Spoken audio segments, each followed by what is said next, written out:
Mateo, 16 na kabanata. Lumapit kay Jesus ang ilang Pariseyo at Saduseyo upang siya'y subukin. Humingi sila sa kanya ng isang himala mula sa langit.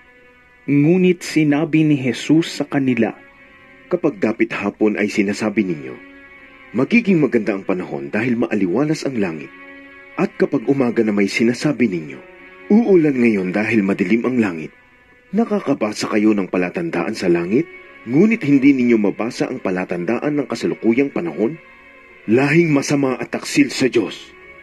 Humihingi kayo ng palatandaan, ngunit walang ibibigay sa inyo maliban sa himalang nangyari kay Jonas. Pagkatapos nito, umalis si Jesus. Nang tumawid sa ibayo ang mga alagad, nakalimutan nilang magdala ng tinapay. Sinabi ni Jesus sa kanila, Mag-ingat kayo sa pampaalsang kinakalat ng mga Pariseo at mga Saduseyo. Nag-usap-usap ang mga alagad. Wala kasi tayong dalang tinapay, kaya sinabi niya iyon. Alam ni Jesus ang pinag-uusapan nila, kaya't sila'y tinanong, Bakit ninyo pinag-uusapang wala kayong dalang tinapay? Napakaliit ng inyong pananampalataya. Hindi pa ba ninyo nauunawaan hanggang ngayon?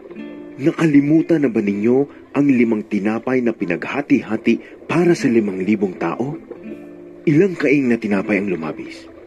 Gayon din ang 7 tinapay para sa 4,000. Ilang kaing na tinapay ang lumabis? Hindi tungkol sa tinapay ang sinasabi ko nang sabihin ko sa inyong mag-ingat kayo sa pampaalsang kinakalat ng mga Pariseo at mga Saduseyo. Hindi ba ninyo maunawaan ito? At naunawaan nila na sila'y pinag-iingat niya sa mga katuruan ng mga Pariseo at mga Saduseyo, at hindi sa pampaalsang ginagamit sa tinapay. Nang dumating si Jesus sa bayan ng Cesarea ng Filipos, tinanong niya ang kanyang mga alagad, Sino raw ang anak ng tao ayon sa mga tao? At sumagot sila, Ang sabi po ng ilan, kayo si Juan na tagapagbautismo. Sabi po naman ng iba, kayo si Elias. At may nagsasabi pong kayo si Jeremias o isa sa mga propeta. Tinanong ulit sila ni Jesus, Ngunit para sa inyo, sino ako? Sumagot si Simon Pedro, Kayo po ang Kristo, ang anak ng Diyos na buhay. Sinabi sa kanya ni Jesus, Pinagpala ka, Simon, na anak ni Jonas, sapagkat ang katotohanan ito'y hindi inihayag sa iyo ng sino mang tao, kundi ng aking Ama na nasa langit. At sinasabi ko sa iyo, ikaw ay Pedro, at sa ibabaw ng batong ito ay itatayo ko ang aking iglesia, at ang kapangyarihan ng kamatayan ay hindi magtatagumpay laban sa kanya. Ibibigay ko sa iyo ang mga susi ng kaharian ng langit. Ang ipagbawal mo sa lupa ay ipagbabawal sa langit, at ang ipahintulot mo sa lupa ay ipahihintulot din sa langit. At mahigpit niyang iniutos sa kanyang mga alagad na huwag sabihin kanino man na siya nga ang Kristo. Mula noon ay ipinaalam na ni Jesus sa kanyang mga alagad ang mangyayari sa kanya. Sinabi niya, Dapat akong magtungo sa Jerusalem at magdanas ng maraming hirap sa kamay ng mga pinuno ng bayan, mga punong pari at mga tagapagturo ng kautusan.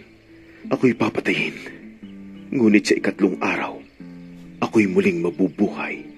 Dinala siya ni Pedro sa isang tabi at pinagsabihan, Panginoon, huwag nawang itulot ng Diyos. Kailan may hindi iyan mangyayari sa inyo?